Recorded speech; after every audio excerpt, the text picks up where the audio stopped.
Boa noite vocês, sejam muito bem-vindos a essa mesa maravilhosa.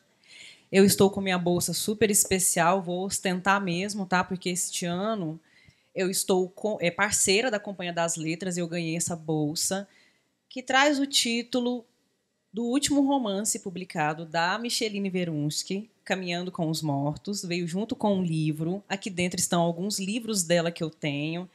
Será que eu sou tiete? Será que eu vou tietar hoje, gente? Ai, vocês não têm ideia, eu estou aqui sorrindo, com essa cara plácida e plena, mas por dentro eu estou tremendo, que nem uma adolescente no seu primeiro amor. Micheline, é um prazer ter você aqui, é um prazer ter vocês aqui, é um prazer estar nesse momento, nessa mesa, de poder, com esse trabalho, falar com uma escritora a quem tanto aprecio, admiro, leio. A nossa mesa hoje tem o título de O Som do Rugido da Onça, a poesia e a prosa de Micheline Verunski. Esse título faz referência a um dos romances mais importantes publicado pela escritora, que é O Som do Rugido da Onça, vencedor do Prêmio Jabuti. E antes de falarmos, de fato, desse rugido brabo dessa onça, né, que está diante de nós, eu quero apresentar para vocês. Ela dispensa apresentações, mas é um momento que eu tenho para reverenciá-la também, do jeito que você é digna. Eu falei para ela quando estávamos vindo que você é a mulher da noite, e acho que toda essa cerimônia aqui é importante para poder reforçar o que eu te disse. Micheline, nascida em Recife, Pernambuco, é crítica literária, historiadora e escritora. É autora de livros de contos, poesia e romances, incluindo Geografia Íntima do Deserto, publicado em 2003, um livro de poemas, Nossa Teresa, Vida e Morte de uma Santa Suicida, publicado em 2014, um romance, ganhador do Prêmio São Paulo de Literatura em 2015, O Movimento dos Pássaros, publicado em 2020, um livro de poemas, ganhador do Prêmio Biblioteca Nacional de 2021, Desmoronamentos, de 2020, também é um livro de contos, também publicado pela editora Martelo, e saiu a notícia essa semana, uma notícia maravilhosa, né? Só é a cereja do bolo. Ele ficou em primeiro lugar no Prêmio Biblioteca Nacional. Então, esse ano a notícia está fresquinha. O Som do Rugido da Onça, romance publicado pela Companhia das Letras no ano de 2021, que ganhou o Prêmio Jabuti de Melhor Romance Literário e o terceiro lugar do Prêmio Oceanos em 2022, e Caminhando com os Mortos, também um romance lançado esse ano, 2023, pela Companhia das Letras. Caramba, Micheline, vai chegar um momento, um dia em que a gente vai ter que separar assim, um tempo especial, um momento especial na mediação só para falar dos seus prêmios, né? Mas é isso. Apresentada devidamente, bem-vinda. É um prazer receber você aqui. Obrigada, Alice. Boa noite a todos, a todas, a todes. É uma alegria enorme estar de volta aqui a Goiás, cidade de Goiás, que eu sei que não gosto, mas eu adoro Goiás Velho. Acho que Goiás Velho é sempre muito novo, né? Eu estive aqui em 2006 num festival de poesia, que eu não lembro bem quando foi, mas era um período mais fresco, né? Não estava tão quente. E fiquei muito apaixonada pela cidade. Eu sempre quis voltar a Goiás Velho e não tive a oportunidade. E estou tendo agora, estou muito feliz com isso. E essa é o último evento que eu faço fora de São Paulo esse ano. Então, eu acho que eu estou fechando com chave de ouro num lugar que eu gosto, com pessoas que eu gosto. Tenho muitos leitores em Goiás, é uma coisa que, para mim, é fenomenal. E é um lugar do meu coração. Jamerson sabe, Goiandira sabe, Thaís sabe que deve ter sido alguma água que eu bebi por aqui, né? É um lugar para qual eu venho com muito prazer, com muita alegria. Então, assim, eu só tenho a agradecer, porque eu acho que é o calor humano dos goianos que cativam, que pegam, né, e faz um coraçãozinho assim com, com a gente. Nós somos quentes. Oh. E aproveitando essa quentura, né, gente, porque eu falei tanto, né, deixa eu fazer uma cena, né. Este aqui é o Movimento dos Pássaros, da editora Martelo. Eu vou deixando aqui em cima, tá? Mas só para olhar. São meus. Aqui os outros dois. O Som do Rugido da Onça, que todo mundo já sabe, né? Bem conhecido. Maravilhas Banais, livro de poemas, também da editora Martelo. Vocês viram que eu resumi bastante o currículo, tá, gente? Porque ia ficar muito extenso se eu ficasse falando tudo durante a noite. Desmoronamentos, da editora Martelo. Esse aqui, gente, é o que ganhou o prêmio Biblioteca Nacional em 2021. E eu... 2023, desculpa. É o Movimento dos Pássaros, que é 2021. Esse aqui que foi premiado recentemente. Gente, e eu terminei de ler o último conto dele essa semana, porque eu estava, né, organizando a mediação e, cara, eu ainda preciso elaborar isso aqui, minha terapeuta que me aguarde, porque foi maravilhoso. E Caminhando com os Mortos, tá? Obra muito importante, também um livro necessário. Eu acho que, para além de tudo aqui que já ficou falado do currículo da Micheline, né, da apresentação que nós fizemos, uma coisa que eu esqueci de falar, mas eu deixei para o final, é importante, que além de tudo isso, historiadora, crítica literária, poeta, ela é onça também. É assim que ela se identifica nas redes sociais, inclusive. E é uma onça que veio para lançar braba, lança braba mesmo, é o rugido da onça, para falar sobre literatura, sobre vida, sobre poesia, sobre esse país, sobre a natureza, né, sobre todo esse cenário que a gente está vivendo, tudo que precisa ser dito, ser visto, ser mudado, mas que, em geral, parece que está todo mundo empurrando com a barriga e ela vem para mostrar com esse rugido mesmo. Então, eu acho que isso, Micheline, é o ponto principal do seu currículo que eu queria ressaltar, tanto que eu deixei para o final, né? Em todas essas obras, você lançou a braba sobre justiça, injustiça, natureza, o humano, vida, morte, história, literatura, né? Ela transita nessas áreas. Brasil. E eu gostaria, antes de começar, eu que tenho perguntas, né? Gostaria de conversar com você um pouco. Depois vai ter um momento para a plateia também. Eu gostaria de começar, porque eu acho que é importante, quando a gente fala de literatura, a gente fazer a literatura presente.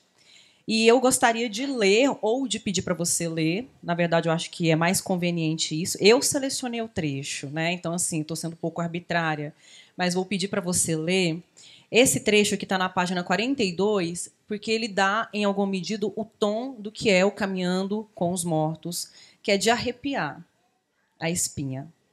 A criança tinha um corte na cabeça e seu estado era lamentável.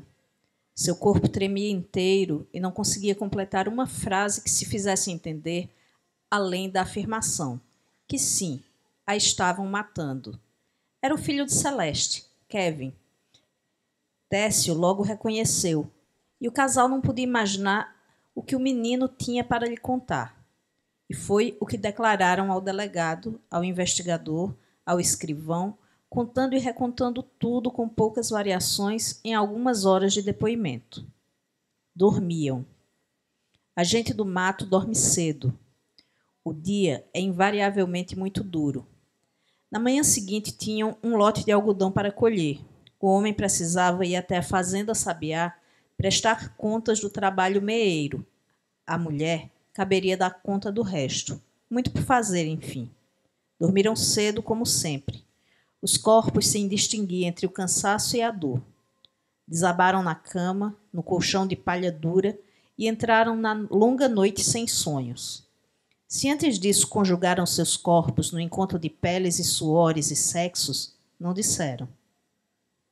As filhas dormiam no cômodo vizinho, até que foram sacudidos pelo menino que, chegando no meio da madrugada, 3:30 da manhã, assombrara a todos com seus pedidos de socorro. E então falaram do medo que sentiram ao ouvir a zoada na porta de casa, o alarme de morte que lhes encheu de apreensão de que gente ruim tivesse vindo de fora para fazer todo tipo de miséria ao povo, ou de que fosse uma armadilha para eles mesmos, embora não tivessem nada de valor, tampouco inimigos. Mas quem se dispõe ao mal quer saber disso, e de como, enfim, sentirem o cheiro de queimado que vinha de longe, carregado pelo vento, vestígio entrando incontível, invadindo a casa pelas frestas, entrando pelas narinas no corpo todo, só então entenderam.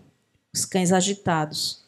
Com algum custo, o menino conseguira dizer que era a mãe que os avós e o tio supliciavam, que era a mãe, Celeste, a quem todos chamavam de Letinha, que a família queimava viva.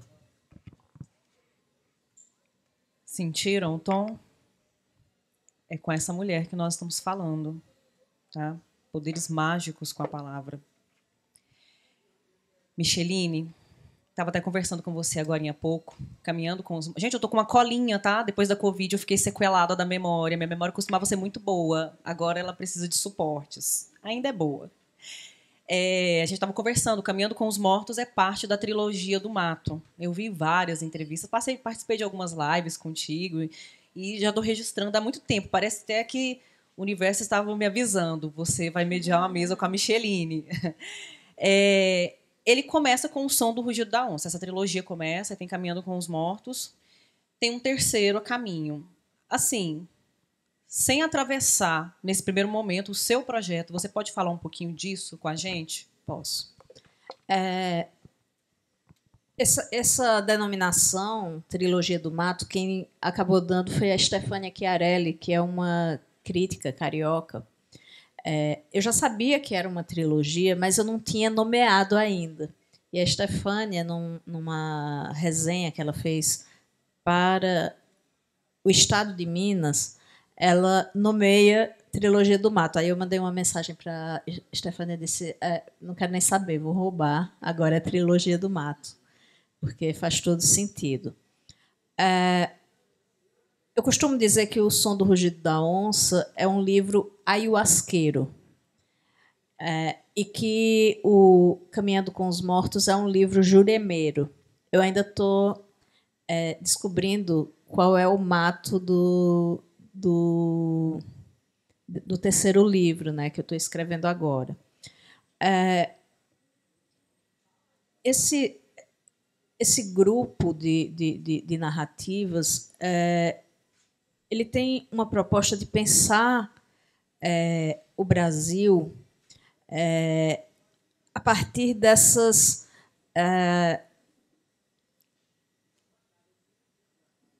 marcas do terrível, né, que atravessam a nossa história pelo empreendimento colonial, né?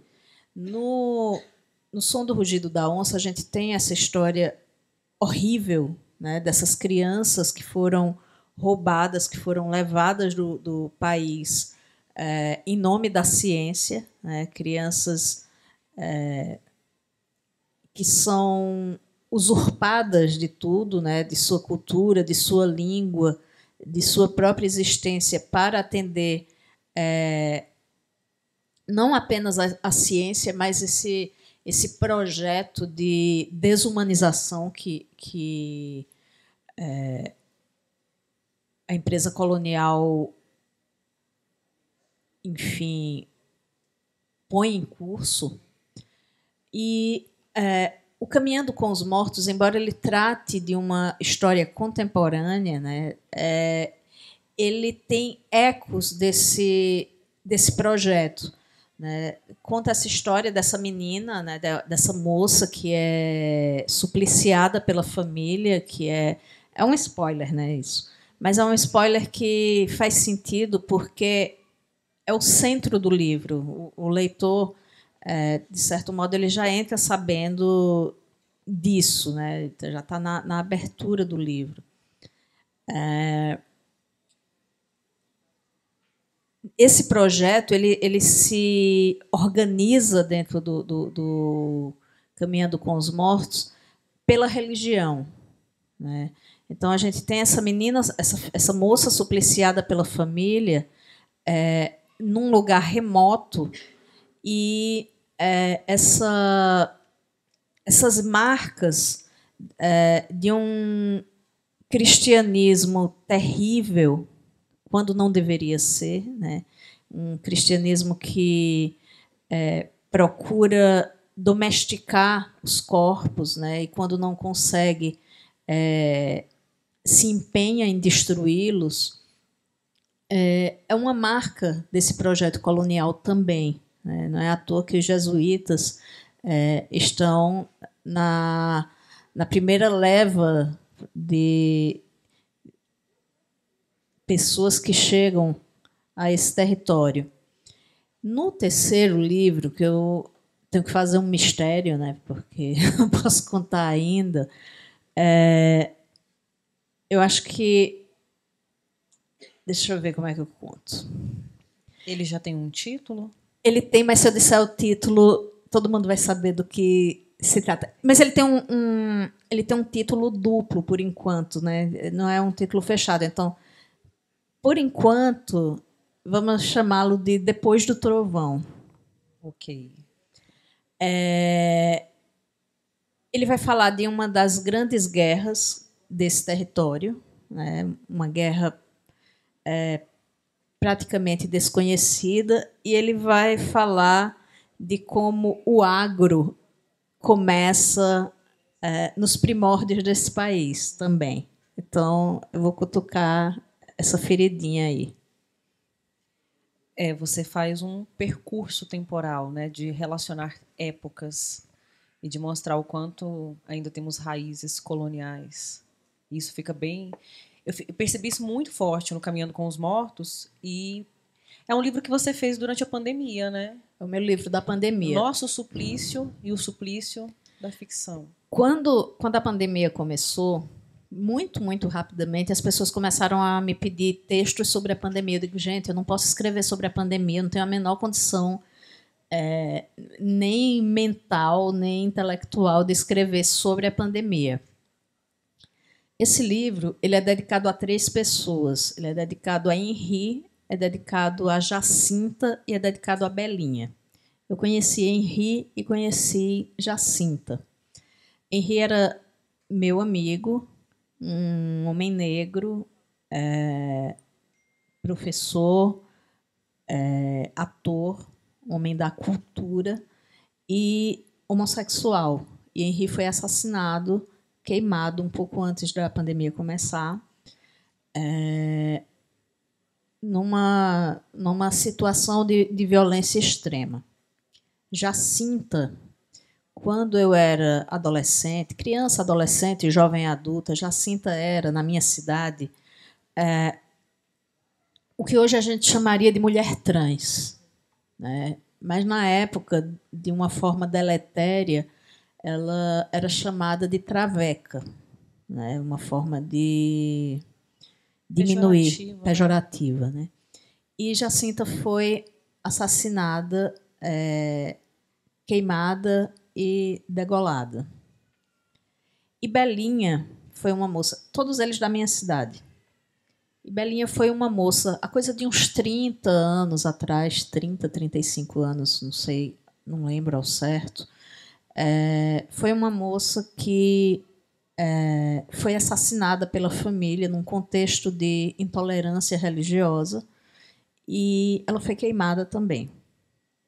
Quando a pandemia começa, e eu começo a pandemia enlutada, né, com essa perda desse amigo, eu disse, é uma coisa, eu preciso escrever sobre isso. Eu não vou escrever sobre pandemia, não quero escrever sobre pandemia, eu quero escrever sobre essas coisas que se remexem há pelo menos 30 anos na minha vida, né?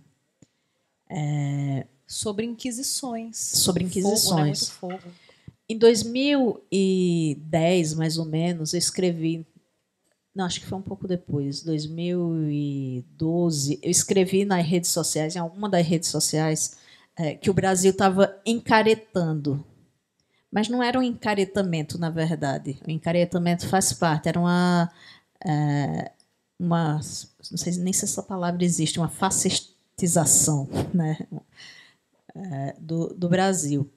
E Eu acho que o Caminhando com os Mortos é uma tentativa minha de responder a essas questões, mas talvez de não responder de uma forma maniqueísta, porque a gente tem essa família, né, que mata essa filha,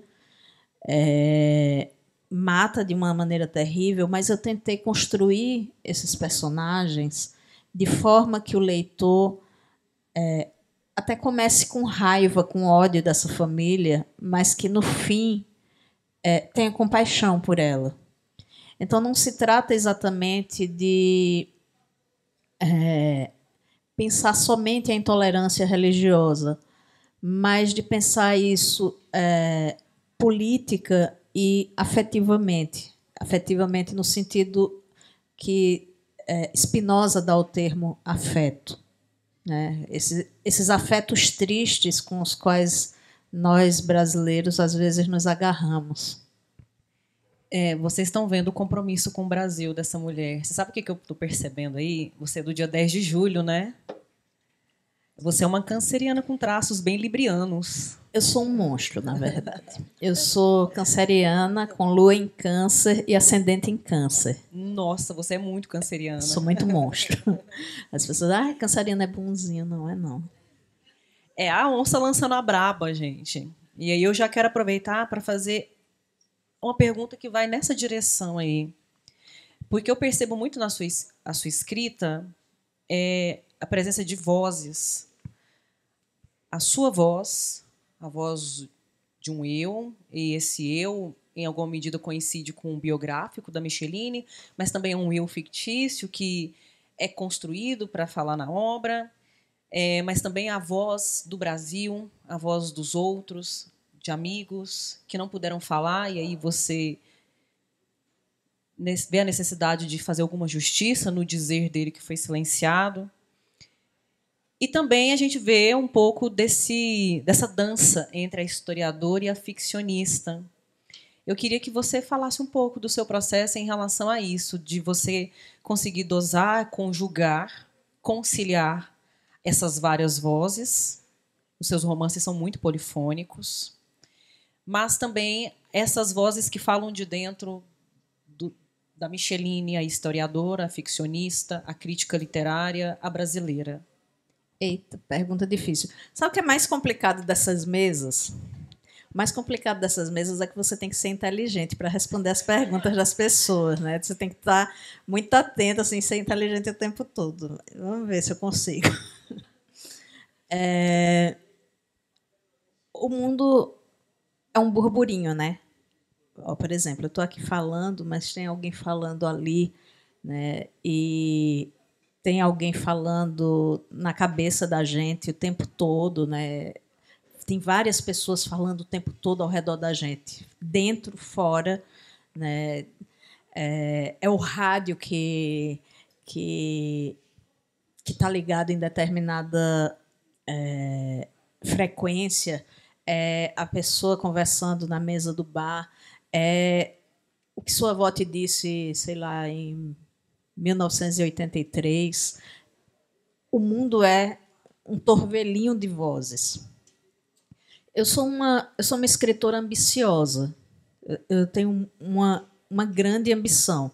Minha ambição não é ficar rica, embora eu queira muito, né? Ajuda a pagar os boletos e tal. Mas não é essa a minha ambição como escritora. Minha ambição como escritora é colocar mundos de pé, tanto na poesia quanto na prosa, e, em certa medida, nos ensaios também. E o que significa colocar um mundo de pé? Significa que esse mundo ele tenha uma consistência, né? Que ele consiga dar conta do mundo de fora, né? Do mundo extraliterário. O que é que isso significa? Significa que se o mundo é um torvelinho, se a gente está mergulhado nesse burburinho de vozes, eu quero trazer essa confusão para dentro do livro. Eu quero que o leitor ele se sinta transitando num mundo de verdade. essa é uma ambição que eu tenho. Eu não sei se eu vou conseguir, né, fazer isso nos meus livros, mas é um esforço meu para isso. Nesse sentido, eu não considero, por exemplo, as minhas obras nem autobiográficas, nem como autoficção. O que há de traço biográfico nelas é em favor da ficção, é em favor da literatura, em favor dessa fabulação desse mundo. Eu costumo dizer que o Som do Rugido da Onça é o meu livro mais autobiográfico. Não por causa de Josefa, por exemplo. Josefa é a personagem contemporânea do livro, e eu empresto algumas coisas minhas para ela. Então, como a Josefa é migrante. A Josefa tem o nome da minha mãe, da minha avó paterna e da minha bisavó materna. Eu sou uma ilha cercada de Josefas por todos os lados. A Josefa visitou a mesma exposição que eu. Então, são esses traços que eu empresto para ela. Mas ela não é a minha personagem autobiográfica, mais autobiográfica, vamos dizer assim, nesse livro. O que é mais autobiográfico nesse livro não é exatamente nenhuma personagem, é um fato. A Inhê, que é a menina indígena, ela é arrancada de sua família, ela é levada para outro país, ela tem sua voz silenciada, né, por essas circunstâncias. E para compor esse personagem, eu estou dando um exemplo do método, né? Para compor essa personagem, eu tive que acessar uma memória que é uma memória de infância, de quando meu pai me perdeu em Recife. Aí por isso que eu digo que é um livro ayahuasqueiro, porque foi a ayahuasca que me fez entrar nesse lugar de empatia com a personagem. O que é que aconteceu? Esse livro que chega para o leitor, O Som do Rugido da Onça, eu acho que isso é um negócio que eu tenho que olhar ainda, eu tenho que cavucar meus arquivos, que eu acho que é a 6ª versão, é a que chega para o leitor. E quando eu estava ali escrevendo a 5ª versão, eu tinha um problema que vinha se arrastando, que era eu não via verdade nessa personagem.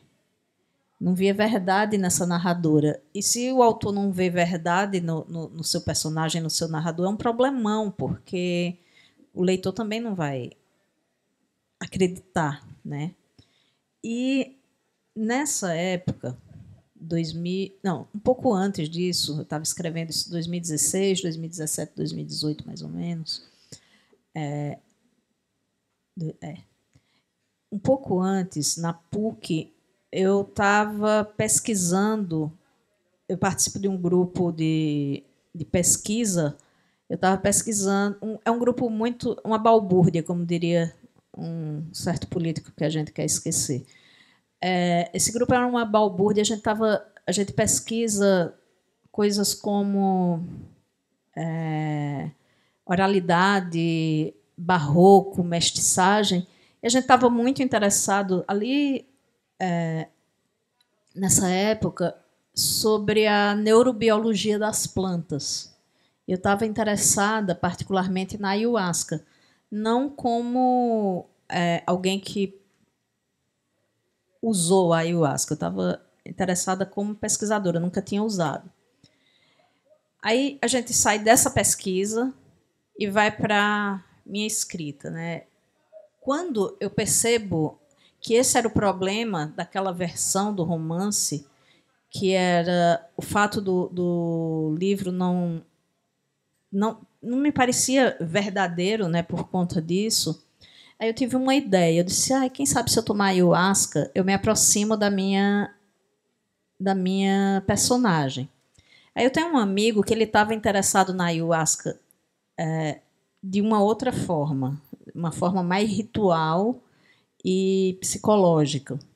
Aí a gente foi almoçar e disse, olha, estou com esse problema e estou pensando em tomar ayahuasca para me aproximar da minha personagem. O que é que você acha? Eu acho ótimo. Aí eu fui, né? E foi uma maluquice, porque eu sou muito careta e não tomo substâncias normalmente, porque elas me tiram do meu eu e eu não escrevo. Então, tudo que me tira da escrita, eu prefiro evitar.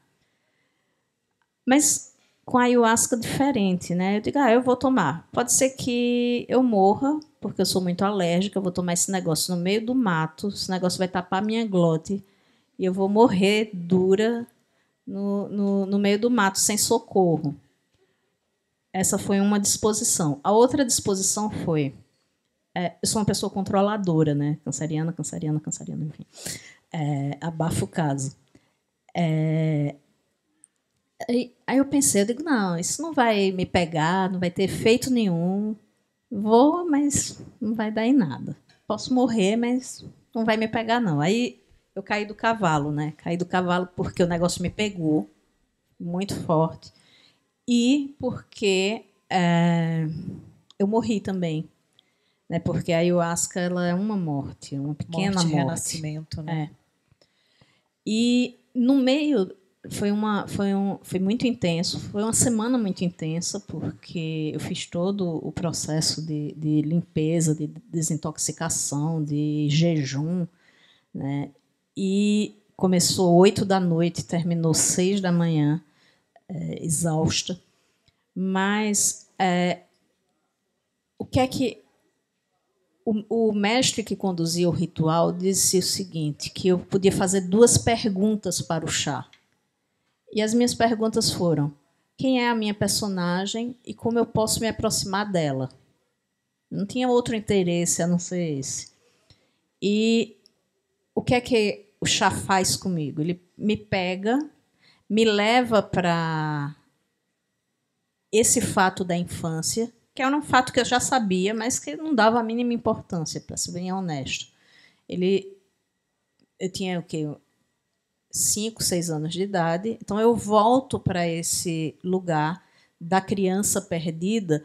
E o chá, nesse sentido, é muito sabido, né? Porque ele diz, olha, sabe qual é o seu problema? Seu problema é que você não tem empatia com a sua personagem porque você não lembra o que você viveu aquele dia.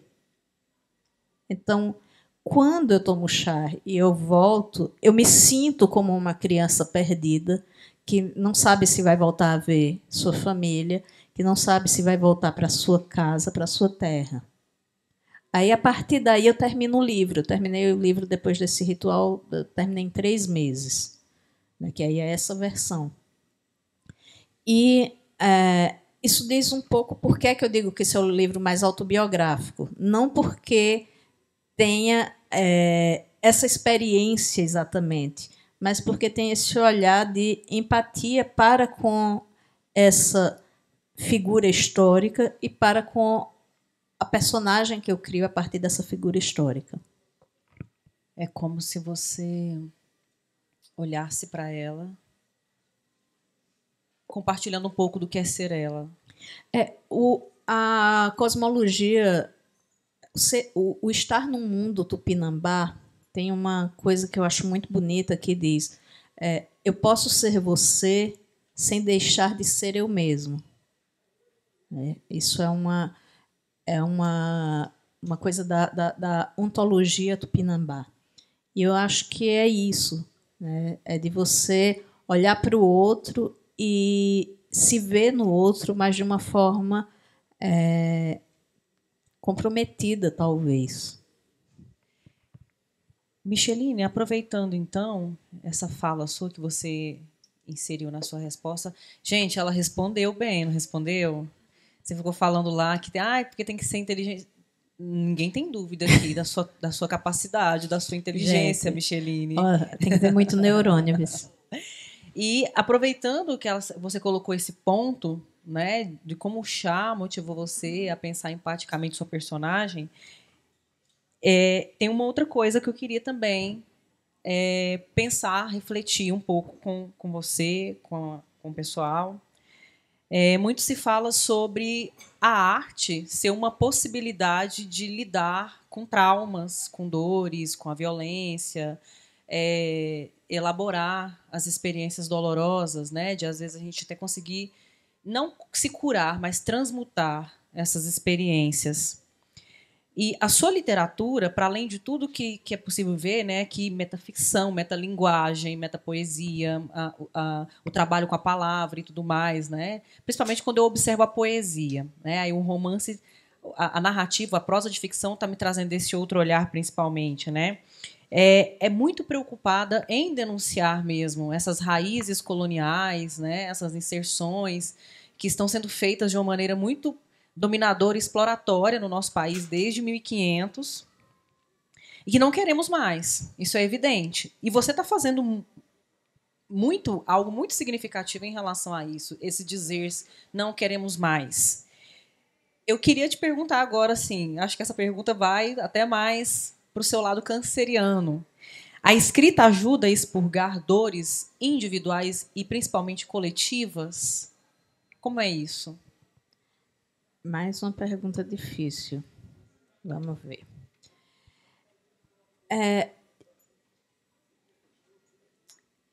Porque é que eu não gosto de colocar a literatura em um certo tom de para que a literatura serve, né? Que não é exatamente utilitário, mas que se aproxima do utilitário, né? Eu acho que a literatura, por exemplo, não vai substituir a terapia, né? A gente tem que fazer terapia porque a gente é todo mundo doido, né? E a gente é doido por conta das nossas questões familiares, por conta do capitalismo. Todo mundo tem uma questão. Quem não tem está mentindo. Todo mundo tem. Então, a literatura ela não vai expurgar essas dores, que são dores individuais, políticas, né, e da forma como nós ocupamos o mundo. Mas, por um outro lado, e isso é uma coisa na qual eu acredito, é que a literatura ela não vai mudar o mundo. Não vai. Mas ela pode mudar as pessoas que vão mudar o mundo. Então, nesse sentido, eu acho que eu faço uma literatura comprometida com as coisas às quais eu acredito, com o mundo o qual eu acredito e um mundo que eu quero construir. Mas é um mundo da violência, porque esse é um tema meu. Não, não é um mundo da violência. Só que eu acredito que se a gente não pensar essa violência, se a gente não pensar esses males de origem que nos fundam, né, como nação, como indivíduos, a gente não pode construir um futuro luminoso, né? Então, eu fico aí nessa corda bamba entre o que serve para quê, na verdade, né? O Pádua Fernandes, que é poeta muito querido, ele escreveu para um dos livros da minha trilogia infernal. Eu gosto de trilogias, né? Ele, quando eu estava lançando o Caminhando com os Mortos, ele foi no lançamento e ele disse uma coisa que ficou repercutindo, né? Eu contando as coisas que tinham sido fundamentais para a escrita desse livro, né, contando esses fatos violentos, e ele disse: Micheline, você faz uma literatura de testemunho. E eu achei que faz muito sentido o que ele falou, né, que é isso, é uma literatura de testemunho, uma literatura que se propõe a olhar, né, a testemunhar a respeito desses traumas, né? E traumas coletivos. muito profundos. Nossa, eu gostei dessa definição, não definição, né, mas desse olhar, né, porque a gente vê isso aqui, a gente sabe que é do Brasil que você está falando, né, e eu diria até que é talvez um novo tipo de nacionalismo, um nacionalismo mais crítico, político, né, adequado e coerente para a nossa realidade. Muito bom isso. E sobre esse nosso passado que nós não superamos, por que é tão importante para a gente caminhar com os mortos? Porque se a gente não caminha com os mortos, a gente não sabe de onde a gente veio. Eu acredito que toda ancestralidade, essa palavra que é uma palavra que, de certo modo, é a palavra dos últimos anos, a grande palavra, né, dos últimos anos é ancestral. Eu acredito que todo ancestral diz respeito ao contemporâneo. Não existe ancestral que não fale ao contemporâneo. E por que isso? Porque o ancestral, ele diz respeito a nós. Ele diz respeito a quem você é hoje. Então, a gente só pode saber da gente hoje se a gente olha para o que nos precedeu. Então, caminhar com os mortos significa isso, olhar para esse passado, né, para quem veio antes da gente, para a gente entender por que a gente está aqui hoje, fazendo o que a gente está fazendo, agindo como a gente está agindo.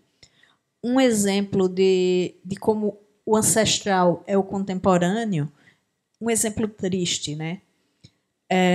De como, nos últimos anos, né, nesse delírio coletivo político que a gente viveu e do qual a gente ainda não saiu, como muitas vezes a gente olhava e dizia: mas isso aconteceu em 1964? Ou quando a pandemia começou e todos achávamos que íamos morrer e morremos, né? Eu disse: eu comecei a comprar livro. Todo mundo comprou alguma coisa exageradamente, né? Teve também quem fez pão exageradamente. Eu fiz também, engordei horrores na pandemia por causa do pão. Eu comprei livros e produtos esotéricos. Eu comprei muitos livros. Muitos livros. E depois eu entendi que era uma forma de me sentir protegida. Mas eu comprei um livro que eu queria muito ler. Eu digo: não posso morrer antes de ler esse livro. Vou contar um caos para vocês. Eu comprei o Decamerão. E eu disse: não posso morrer antes de ler o Decamerão. Então, comprei o Decamerão. Quando eu abro as primeiras páginas do Decamerão, e o Decamerão ele é escrito enquanto a Europa está vivendo os anos da peste, o que estava escrito ali era justamente o que a gente estava passando. E eu fiquei muito impressionada, porque o narrador dizia: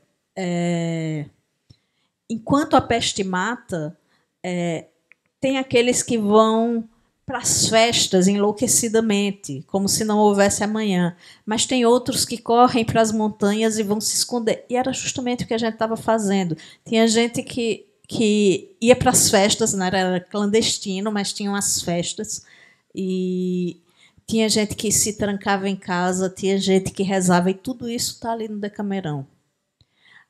Aí, quando eu comecei a ler, quando eu entendi, eu disse: olha, a gente vai sobreviver. Porque eles estavam falando ali daquele apocalipse e eles sobreviveram. Então me deu um conforto, né? Talvez eu não sobrevivesse individualmente, mas iríamos passar por aquilo. Pelo menos foi nisso que eu me agarrei. Mas, contando o caos e mudando de... tem um livro, essa coisa de não posso morrer sem ler. Tem um livro que eu não posso ler, porque se eu ler eu vou morrer. Os Maias, de Essa de Queiroz. Há muitos anos atrás, eu comecei com essa brincadeira. Não posso ler, não posso morrer sem ler Os Maias. Não posso morrer. Só que isso, na minha cabeça, tortuosamente, acabou virando: se eu ler, eu vou morrer. Então, eu decidi que eu só vou ler Os Maias quando eu tiver, sei lá, uns 92 anos, eu tiver muito de saco cheio, vai ser um suicídio. Eu lembrei daquela anedota do Guimarães, né, sobre o prêmio Nobel, que ele ia morrer e ele tinha esse medo e, curiosamente, aconteceu. Então, não vamos brincar. Então, não vamos... não. Eu nem compro. Você sabe, teve uma vez uma edição que eu achei tão linda, eu digo, não vou comprar, não. Deixa Os Maias bem longe de mim, só quando... Gente, anotar, não dá esse livro de presente para Micheline, tá? Porque esse aí não pode. Gente, eu descobri que eu tenho uma coisa em comum com a Micheline que é muito significativa. A gente odiava água com gás antes da pandemia, a gente não tolerava. E aí a gente teve Covid, né? E a sequela, parece uma delas, foi gostar de água com gás. Ela falou sequela, porque assim, é impressionante como depois da pandemia eu fiquei completamente fissurada em água com gás. É um negócio que eu amo, não lembro mais que eu odiava. E aí eu percebi que ela também tem essa mesma vocação para tomar água com gás, como eu. Achava péssimo. Dizia, minha gente, como é que as pessoas têm coragem de beber uma água que não mata a sede e ainda é ruim, tem gosto ruim. E depois da Covid... Não vive sem mais, né? É isso, né? Eu acho que dessa última pergunta, as relações entre vida e morte e renascimento, mortes simbólicas, a gente tem falado muito disso, né? E todo esse processo pelos quais você vem passando, eu acho até que também a concepção do livro caminha por esse trajeto, né? Anda nessa trilha de vida, morte, renascimento, né? O que vem depois disso, uma nova vida, algo muito do campo do simbólico, mas que também reflete e interfere muito no que vem depois.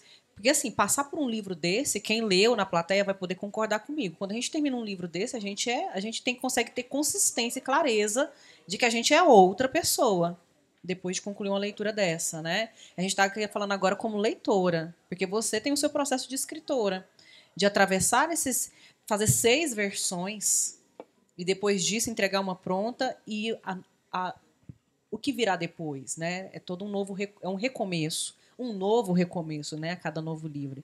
Nós, como leitoras e leitores, também. E aí, Micheline, outra coisa, né? Que algo que me fascina muito também, eu acho que é um banquete mesmo, é um deleite muito grande estar diante dessa obra, porque ele está para todos os gostos.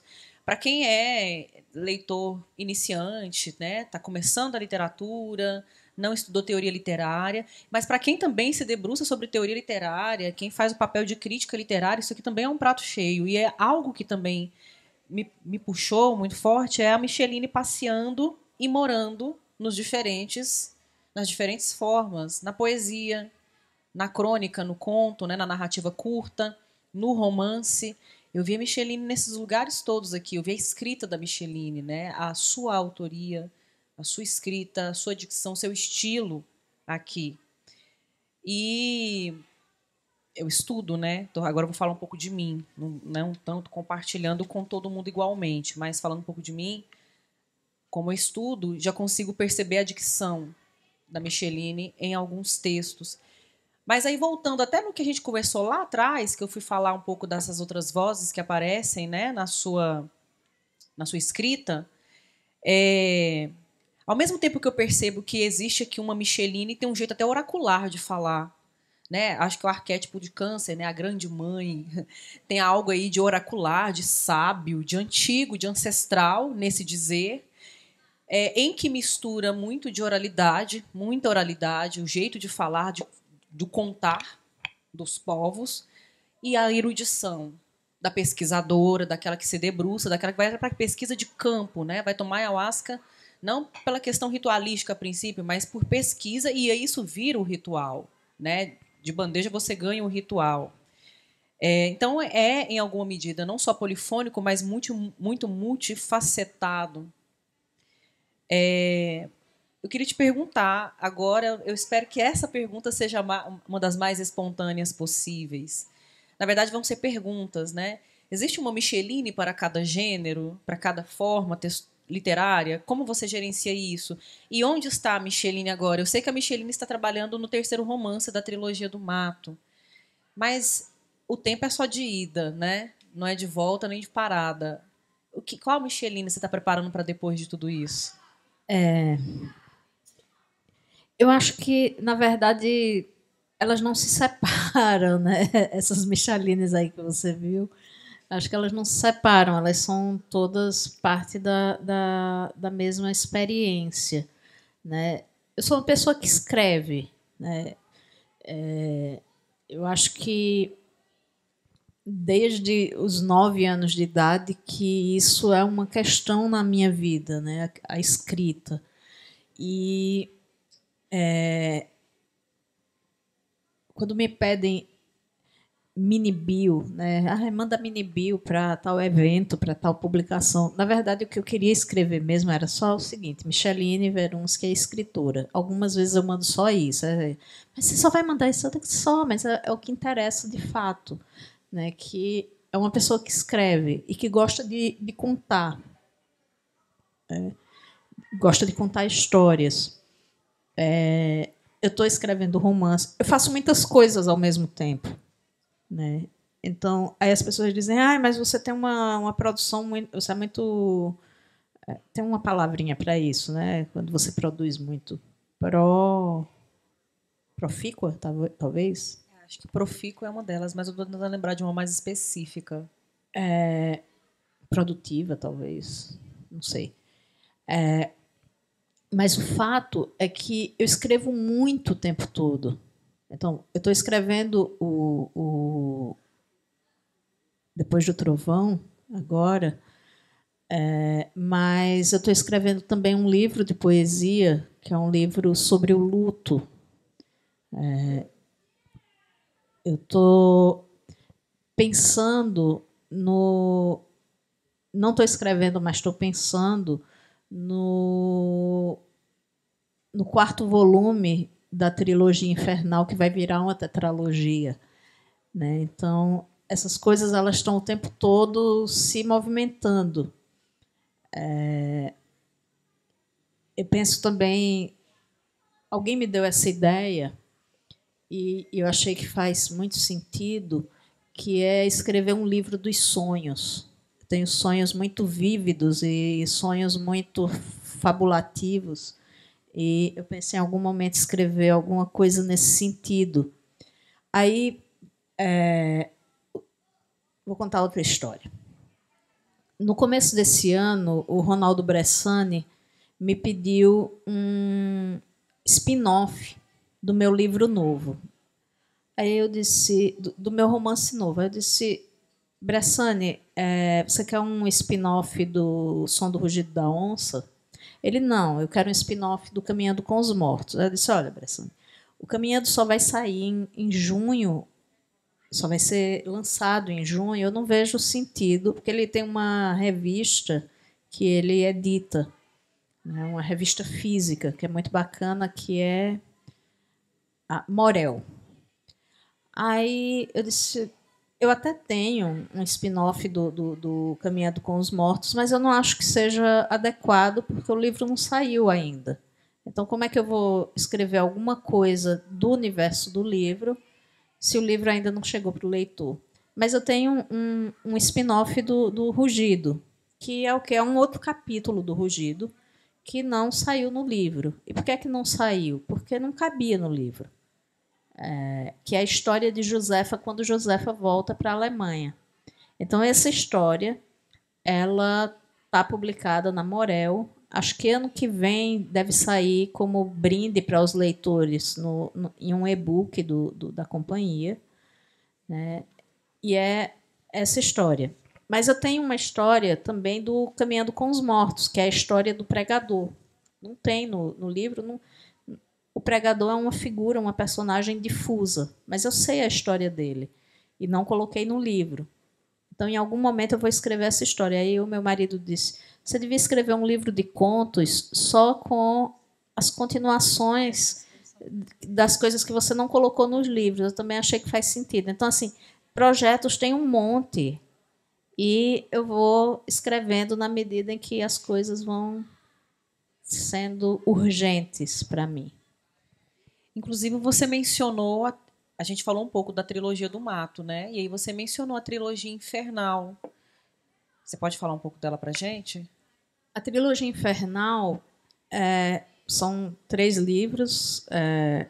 Aqui no Coração do Inferno, Peso do Coração de um Homem e O Amor, Esse Obstáculo.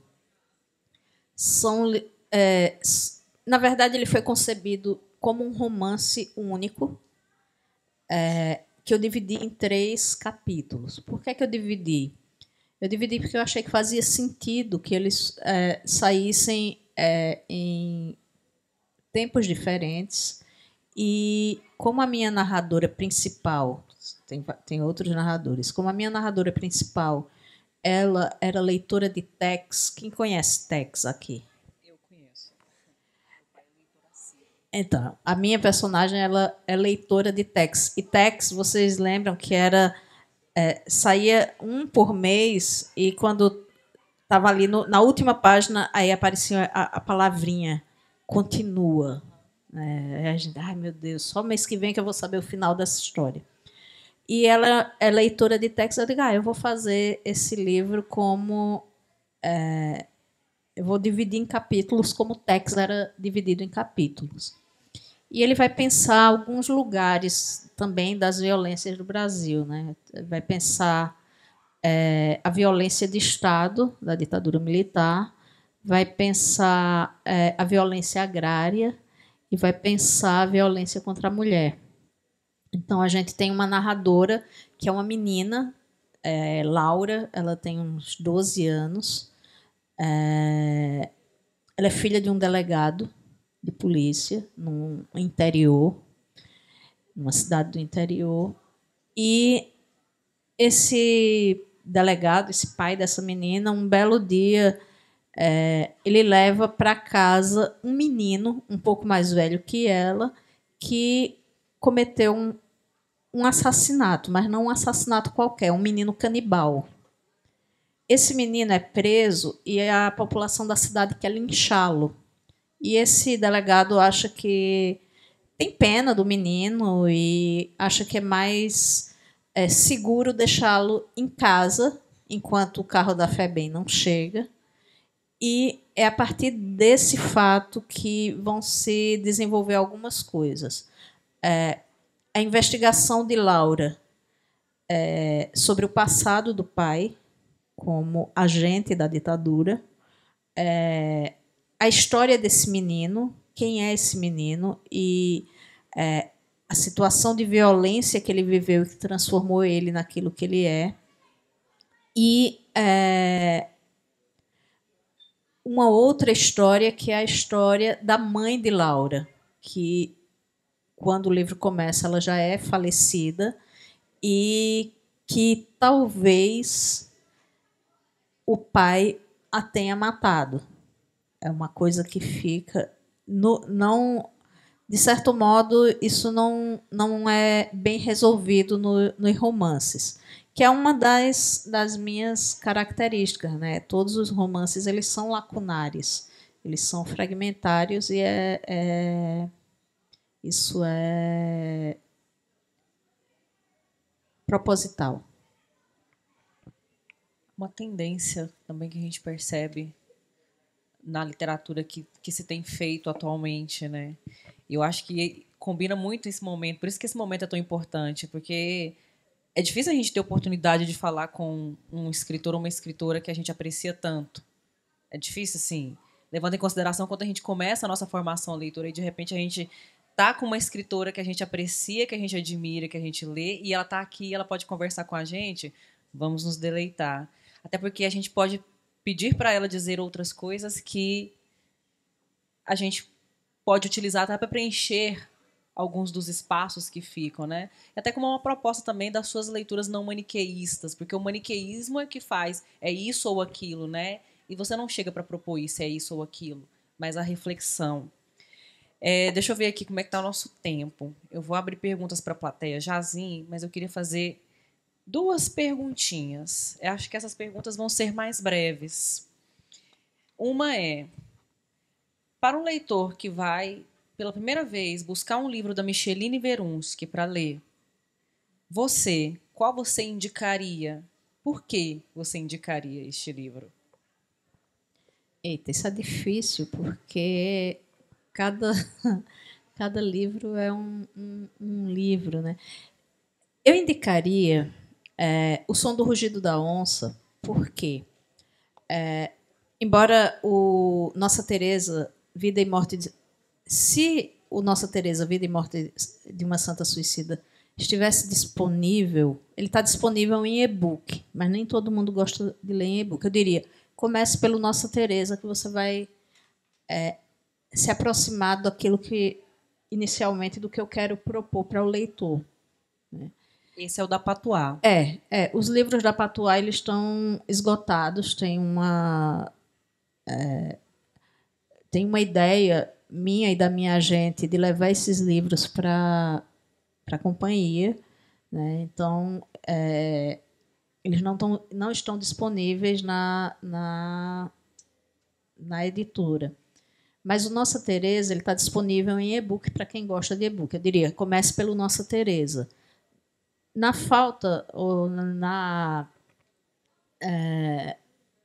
impossibilidade, né? de ler em e-book, eu diria para começar pelo Som do Rugido da Onça, porque eu acho que nele eu chego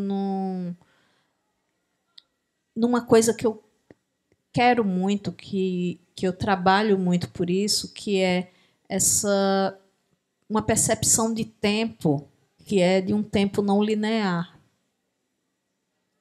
Então, que começa no Nossa Teresa, mas eu acho que no Som do Rugido da Onça eu consigo dar um acabamento melhor.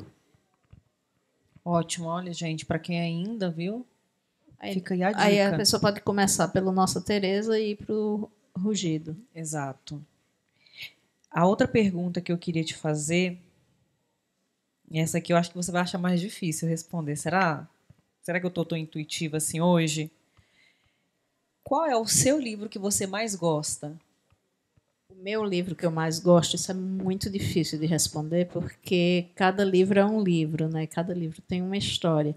Mas eu acho que o livro que eu mais gosto é sempre o que eu estou escrevendo no momento, porque é o livro que me mobiliza, que me tira o sono, com o qual eu estou o tempo todo envolvida.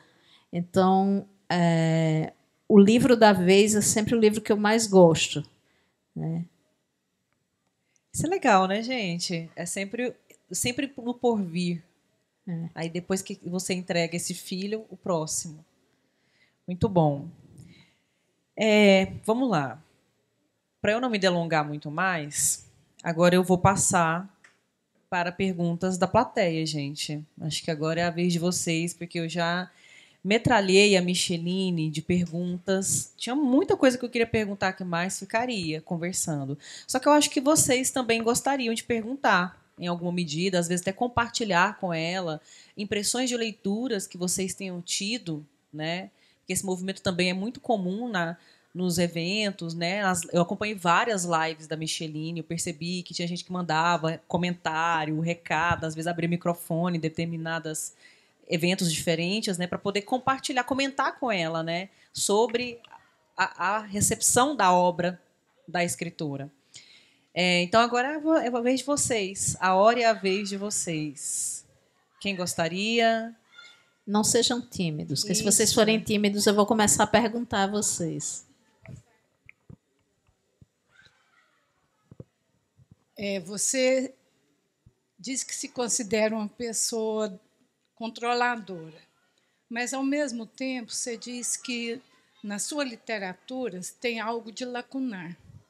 Isso que fica muito em respeito ao leitor, para que ele, junto com você, componha a obra, e aí não é controlador, não me parece. Exato. É uma ótima percepção, Juliane. Sim, eu acho, em princípio, que o livro ele não deve ser escrito só por mim, ele deve ser escrito pelo leitor também, né? Por isso o livro ele é lacunar.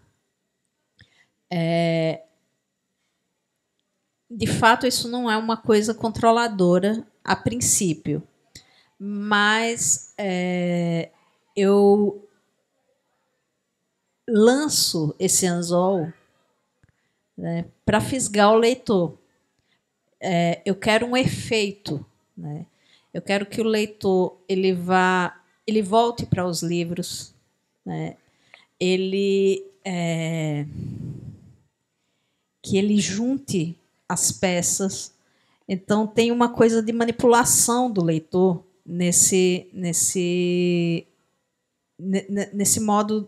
modus operandi. Vou contar uma coisa para vocês. Todos os livros, todos até agora, os romances, eles têm o que no cinema chama de easter egg. Então, se você lê o Nossa Teresa, por exemplo, e você lê, acho que é O Peso do Coração de um Homem, que é o segundo da trilogia, tem uma cena do Peso do Coração de um Homem que está no Nossa Teresa. Se você lê Caminhando com os Mortos, tem um fato que acontece no Caminhando com os Mortos que está aqui no Coração do Inferno. Tem um outro elemento que está no Som do Rugido da Onça, que está no Nossa Teresa.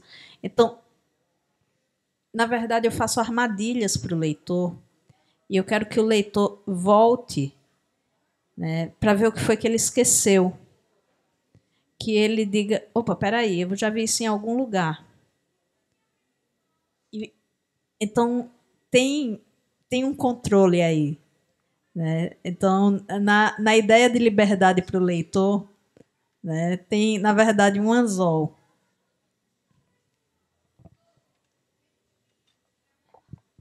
E aí, gente?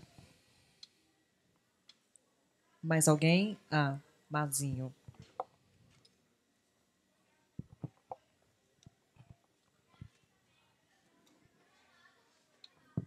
Boa noite, todo mundo. Boa noite.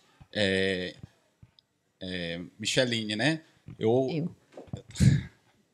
A gente estava aqui ouvindo, eu estava aqui um pouco do lado de fora que eu estou fumando, mas escutando você falar sobre o processo da criação da personagem, né? Que você chegou ao ponto de tomar ayahuasca para acessar uma empatia, né, que tem com a personagem. E isso soou para mim um pouco problemático, porque eu entendi que você teve que acessar uma cultura, né, para você conseguir, dentro do seu processo criativo, acessar a sua própria personagem, né, que você criou a partir da sua imaginação, do seu processo. Então, eu queria mesmo entender assim como que você enxerga o processo de tomar ayahuasca, se é como um lugar criativo, né? Porque eu vejo delicada a fala no sentido de ser uma cultura mesmo ancestral que você mesmo traz, né? E de um lugar de resistência e de muitas vezes de extermínio, né? Dessa cultura. Então, quando eu vejo assim o lugar da ayahuasca, eu vejo um lugar de um autoconhecimento e de um lugar de você acessar lugares metafísicos, né? Dentro, pode ser religiosos ou não, para, não sei, ter uma resposta dentro de um objetivo cultural ali daquele povo, daquela tribo, né, no caso. Mas quando é uma pessoa que tem propósitos pessoais, individuais, acessa essa cultura, eu gostaria de entender quais são a visão dela sobre essa cultura. Uhum. Então, eu queria que você falasse sobre esse lugar o que você vê ayahuasca na sua vida, como você percebe, né? Deixa eu te falar. A minha personagem, ela não é minha personagem, né?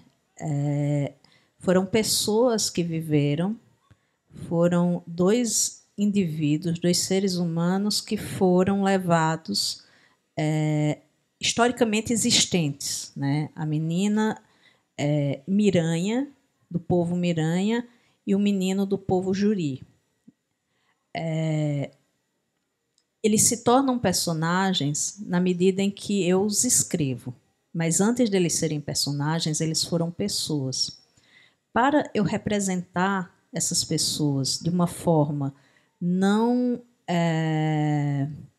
estereotipada, eu penso que eu precisava desocidentalizar o meu olhar. Essa desocidentalização do olhar, ela passa pelo lugar da empatia. É uma coisa a qual eu acredito. Ela passa por esse lugar da empatia. No processo de criação do Som do Rugido da Onça, por exemplo, eu fui em algumas... eu tive contato com alguns indígenas, mas eu não queria chegar para um indígena com um gravador embaixo do braço, dizendo, olha, vim aqui te pesquisar. Então, quais foram as formas que eu encontrei, porque eu acho isso violento, quais foram as formas que eu encontrei? Eu fui numa aldeia, eu conversei com as pessoas, eu convivi com elas, eu comprei o artesanato delas, mas eu não disse, olha, eu estou aqui fazendo uma pesquisa de como vocês falam, como vocês pensam. Não, eu entrei num processo de diálogo com elas. Fiz oficinas de pintura corporal, oficinas de ervas dadas por indígenas. E quando me aproximei da ayahuasca, me aproximei com esse objetivo, sim, de me aproximar não da minha personagem, das minhas personagens, mas de me aproximar de uma forma respeitosa e o menos ocidentalizada possível dessa cultura, né? Desse encantado, né? Porque o que anima o chá é o encantado, né? Então, quando eu penso o Som do Rugido da Onça, isso eu já disse em outras entrevistas, eu não penso o Som do Rugido da Onça como uma história que me pertence individualmente, como pessoa. Essa história ela pertence a todos, pertence ao Brasil. E é uma coisa que eu repito também, espero que essa história seja contada por outros narradores, inclusive por narradores indígenas. Quando eu lancei o livro ainda foi lançado na pandemia, foi lançado virtualmente. O Krenak participou da mesa a qual eu estava, a mesa de lançamento, e o Krenak disse, olha, crianças Krenak foram levadas para a Europa no mesmo contexto que essas crianças do Amazonas foram levadas. É preciso que essa história seja contada. Agora, é preciso que essa história seja contada de uma forma diferente do que se contou histórias sobre indígenas. Não folclorizada, não estereotipada e não romantizada. E também não infantilizada. E eu acho que a gente só pode se aproximar de uma cultura que não é nossa, né? De uma cultura que era nossa, mas que foi usurpada pela máquina colonial. A gente tem que se aproximar dela de uma forma reverente.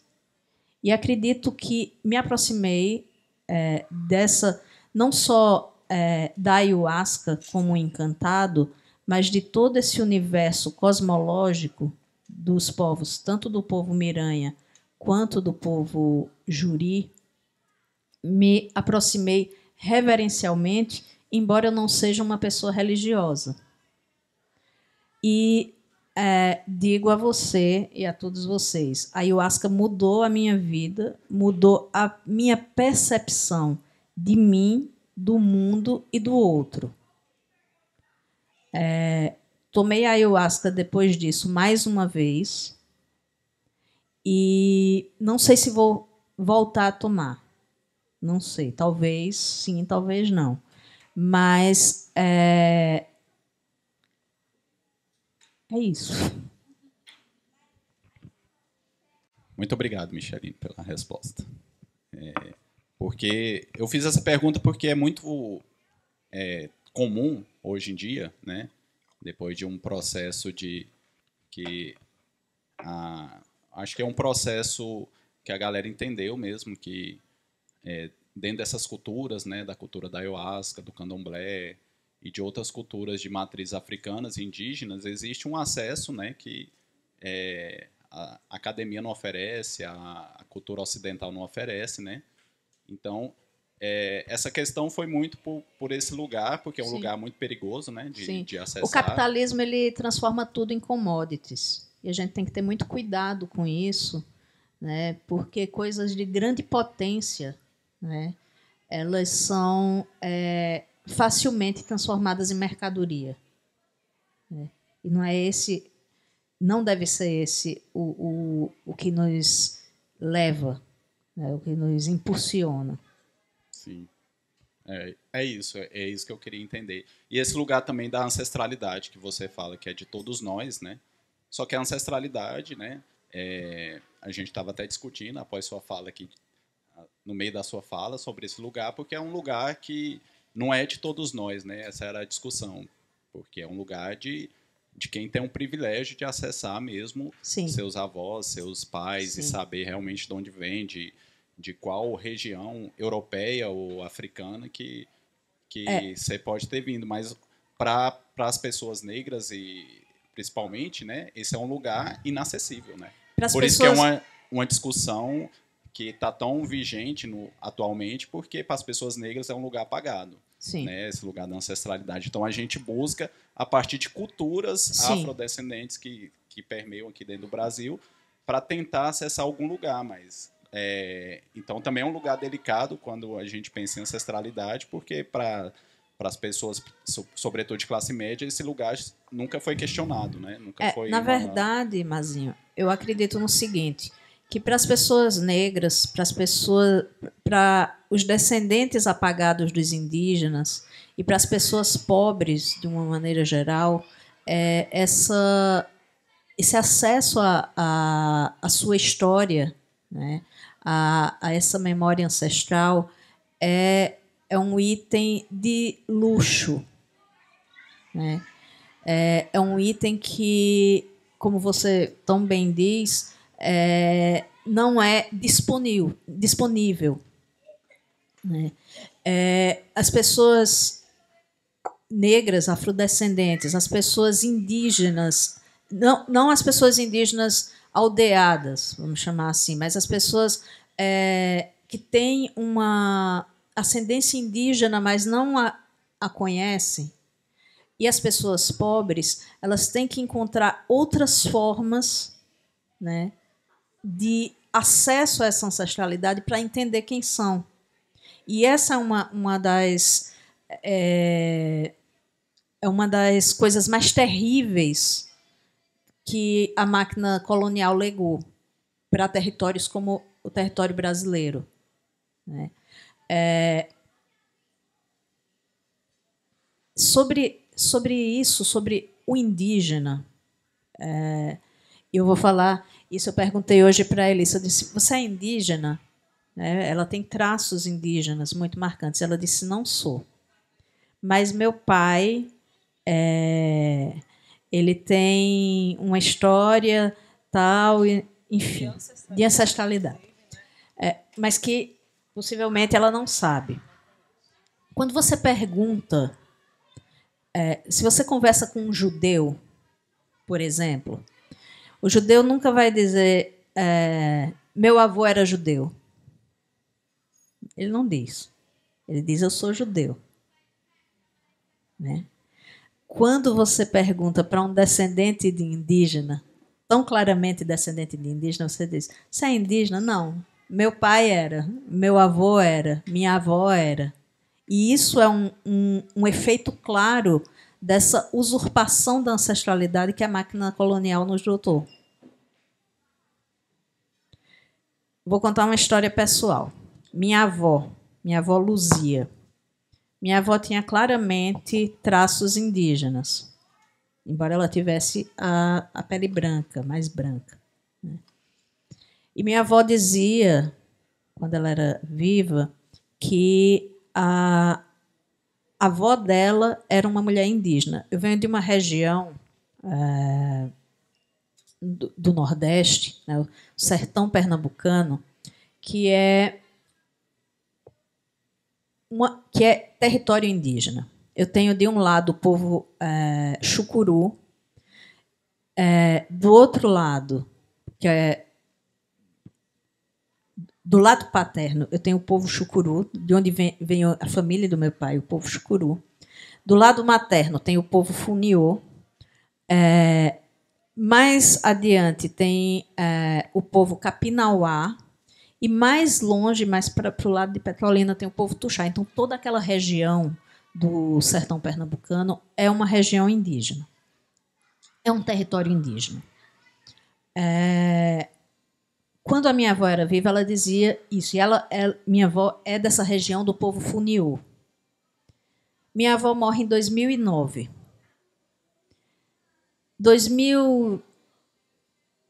2010, o meu pai morre e eu fico, enfim, muito perturbada com isso. E começo eu preciso saber dessa ancestralidade que a minha avó falava. Aí começo a perguntar aos mais velhos da família. Aí os meus tios, filhos da minha avó, que devem ter ouvido essa história dela muito mais do que eu, que era neta. Que história de índio? Tem índio na família, não. O apagamento da história dela e da avó dela não esperou nem uma década.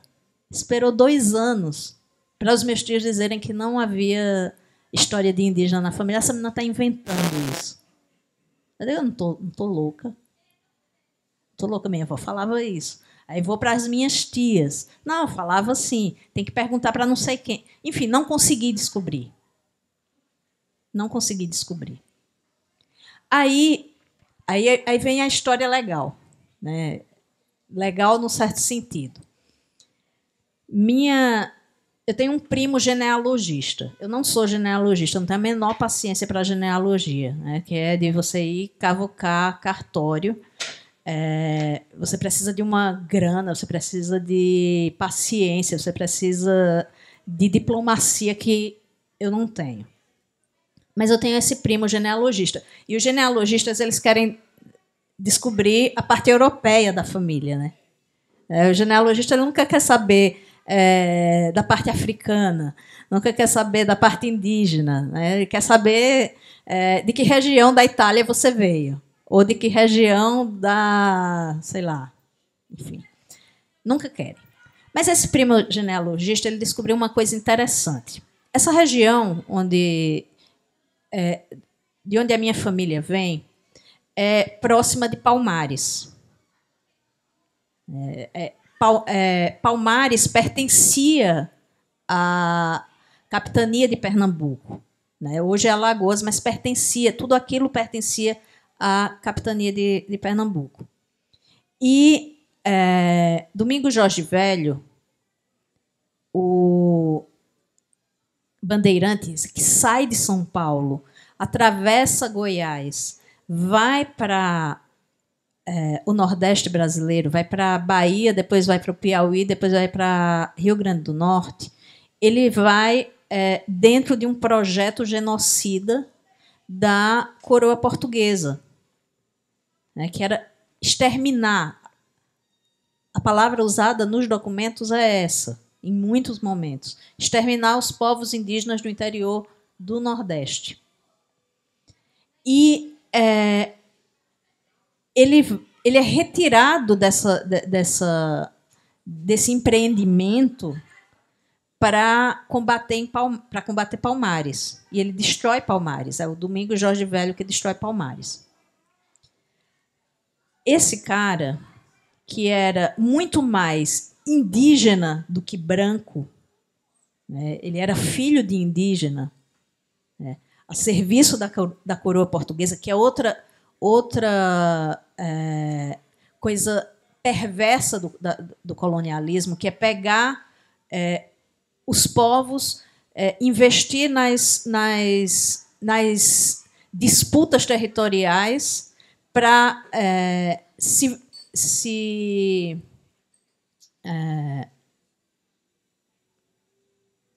esqueci agora a palavra. Me ajuda, gente. Se beneficiar disso, né? Então, Palmares é colateral a esse empreendimento de limpeza étnica, né? E ele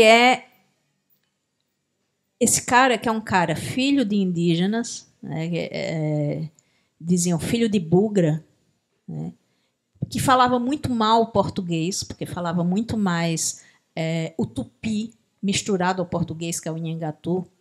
Ele destrói Palmares e ele ganha uma sesmaria, que é toda essa região que vai de Palmares a Garanhões a Arco Verde, um pouco mais adiante.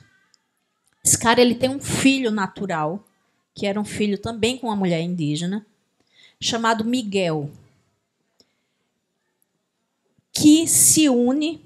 A gente romantizam, né? O genealogista ele romantiza, se casa com uma indígena de um povo que desapareceu, que é o povo Unhaum. O nome dele é preservado, Miguel. O nome dela a gente não sabe, Unhaum. É o nome do povo dela. Como o povo das crianças indígenas, a gente não sabe o nome. A gente sabe que era a menina Miranha, o menino Juri, e nunca vamos saber qual era o nome dessas crianças. Mas, voltando. Esse Miguel, com essa indígena Unhaum, vão vir a ser os meus mais antigos ancestrais. Então, esse tataravô filho da puta, que é o Domingos Jorge Velho, vem a ser o meu mais distante parente que eu conheço por conta dessa investigação desse meu primo. Que é também, talvez ele não saiba, é o mais antigo parente que se tem notícia do presidente Lula, que vem da região ali, da cidade de Capoeiras, que é próximo de Garanhões. Por que eu conto essa história? Porque nada mais brasileiro do que isso. Nada mais fruto dessa violência colonial do que isso. Somos filhos desse tataravô filho da puta e desses povos que foram exterminados para que a coroa se beneficiasse. Então, quando a gente fala de ancestralidade, é preciso saber que a gente vai encontrar esse tipo de coisa, que a gente vai encontrar esse tipo de horror na nossa história. Que o olho azul do ancestral italiano, ou espanhol, ou inglês, ou português, se misturou aqui por meio desse terror. Então, a gente não pode nunca romantizar esse tipo de busca esse tipo de investigação. Porque ela vai dizer, por exemplo, por que é que os filhos da minha avó, meus tios, antes que o corpo dela esfriasse no caixão, estavam dizendo que a história dela não existiu, que a história da avó dela não existiu. Então, essa maquinação, ela permanece. Essa maquinação, ela é contínua. E a gente precisa pensar sobre ela, e pensar sobre ela com a certeza de que a gente vai encontrar muita coisa ruim dentro dela. Que você vai encontrar um ascendente terrível que você preferiria que permanecesse na cova, bem fundo. Né? Enfim, falei demais, não foi? Não, perfeito. Obrigado, Micheline. De nada.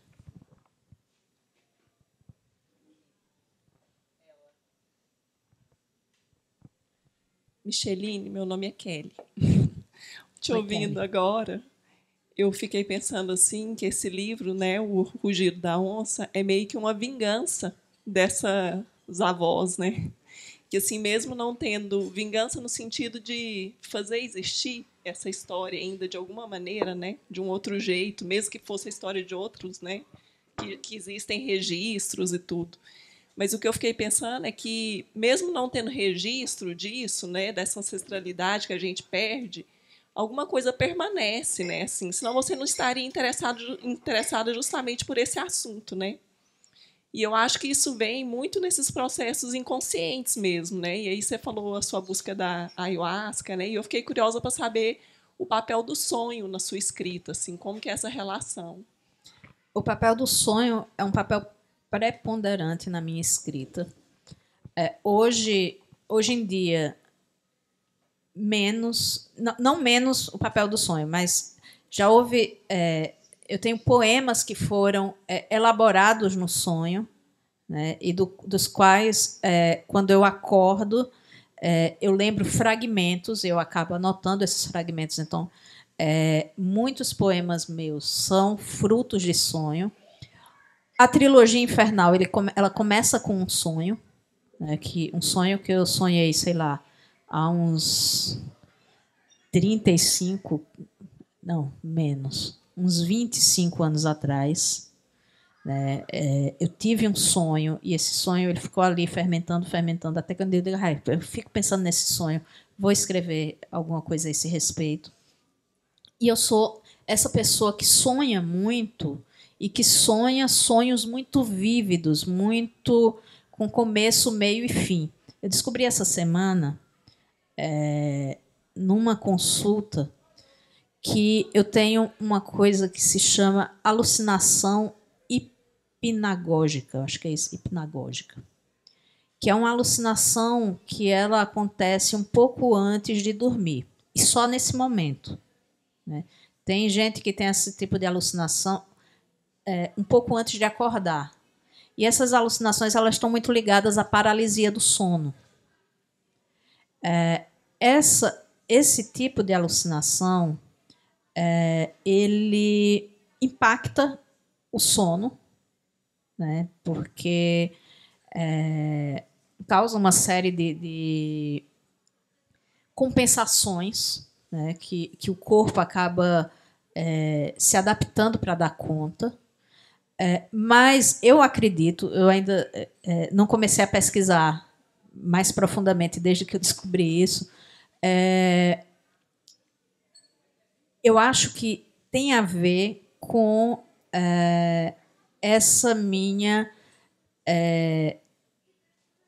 esse meu lugar do sonho tão vívido, tão real.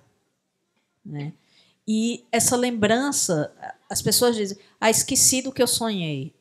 É muito difícil que eu esqueça o que eu sonhei. E, geralmente, são sonhos que são muito marcantes e que acabam tendo uma relevância no meu processo. Essa semana eu escrevi que sonhei com a atriz Beatriz Segal, que já morreu há alguns anos. E é a segunda vez na vida que eu sonho com ela. A primeira vez que eu sonhei com ela, eu era solteira ainda, morava em Arco Verde. Eu sonhei que ela chegava flutuando no meu quarto e eu saía do meu corpo, e eu acho que era uma parte dessa alucinação hipnagógica. Eu saía do meu corpo e primeiro eu sobrevoava a minha casa, via meus pais dormindo, meus irmãos dormindo. Depois eu sobrevoava o meu bairro, depois eu sobrevoava a cidade inteira e depois ela me levava para conhecer Mário de Andrade. Mário de Andrade estava morto e eu e ela, a gente estava viva. Essa semana eu tive um outro sonho com ela. Eu digo, gente, nunca conheci essa atriz, não tenho assim, não é, não era fã dela assim. Achava ela uma ótima atriz, mas não tenho nenhuma obsessão por ela, mas sonhei 2 vezes com ela. E 2 sonhos muito vívidos e 2 sonhos muito espiritualizados. E para uma ateia safada, porque eu sou uma ateia safada, sou uma ateia, como Jorge Amado dizia, sou ateu graças a Deus, sou dessa turma. É muito impressionante, porque não é uma coisa com a qual eu tenha pensado, que eu tenha me dedicado, ou que tenha me movido, entende? Micheline, eu acho que algumas vezes que eu te acompanho nas redes sociais, ela é muito ativa no Instagram e no Facebook, principalmente, né? Escreve textos. Eu acho que você já postou algumas coisas sobre sonhos. Porque Eu sempre posto. Você faz com alguma frequência, porque seus sonhos são realmente... E eles têm uma linearidade narrativa, né? E aí, você sabe o que eu estou pensando aqui? Eu estou amarrando aqui, né? Cabeça de professora. Para cada pergunta que todos nós fizemos aqui, você respondeu e contou uma ou mais histórias para responder. Você é uma contadora de histórias, Sou. até no inconsciente você está contando história para você mesma. Perturbada. Eu acho sou totalmente perturbada. Eu acho isso sensacional. Você tem, né? Graças a Deus, sim. A sua elaboração de mundo é a história, é o enredo, é a fabulação, né? E eu acho que isso é uma grande riqueza. Eu acho que todo mundo que está aqui hoje pôde observar isso, né? Até por uma resposta dissertativa argumentativa, você está contando história, uma história dissertativa argumentativa. E eu acho que é importante registrar isso. Você é uma grande contadora de histórias e é um deleite, um grande prazer conversar com você, te ouvir falar. Eu posso te dizer com segurança que eu hoje tenho um repertório maior de conhecimento, de experiência de vida. Obrigada. E de aquisição de conhecimento de palavras, porque ouvir você é isso, é estar diante dessa possibilidade de aprender a ver o mundo de outras maneiras, né? Muito crítica, muito comprometida com o Brasil, comprometida com a literatura, comprometida com o humano, com a humanidade, comprometida com a sua existência. A sua existência é uma existência de contar histórias também, para além de todas as outras funções e ações e vivências que você tem no âmbito pessoal e social, coletivo. E eu acho que, como ninguém mais tem algo a dizer ou perguntar, eu vou fazer esse fecho. Agradecendo você, eu quero muito te agradecer. A gente está até com tempo, né? Já estamos 10h15. Não vi passar a hora, que fluiu muito naturalmente, né? E deu uma refrescada agora, né? Então o tempo nos ajudou também. Eu quero agradecer você, agradecer pela sua presença, por sua generosidade. Para mim, a artista é uma figura que, para além de todos os seus desesperos e apocalipses vividos, é uma figura generosa por trazer ao mundo e dar ao público uma outra possibilidade de olhar a realidade, né? De construir mundos, que você falou muito disso, né? Criar mundos, oferecer mundos para o seu leitor. E obrigada por respostas tão humanas, tão poéticas, tão sociais, políticas. Obrigada por fazer da sua escrita, inclusive, instrumento, né, ferramenta de estar no mundo, ser estar no mundo e ser estar no mundo olhando para os outros que estão nesse mundo também. Obrigada, Alice. Como eu disse a vocês, é uma alegria enorme estar aqui com vocês. Eu acabo sempre aprendendo muito a respeito do que eu escrevo com os leitores. Quero agradecer a Thaís pelo convite e agradecer a todo mundo que que está fazendo a produção do festival, e agradecer a vocês que numa noite quente de sexta-feira se propuseram a sair de casa para falar sobre livros, sobre literatura, ouvir a respeito. É uma coisa que eu repito e eu gosto de repetir, que quando as pessoas se propõem a isso, elas estão sendo mais do que resistência, elas estão sendo insurgência. Eu acho que é preciso, nesse mundo, né, que é atravessado por tanta coisa terrível, é preciso ser insurgente. Obrigada.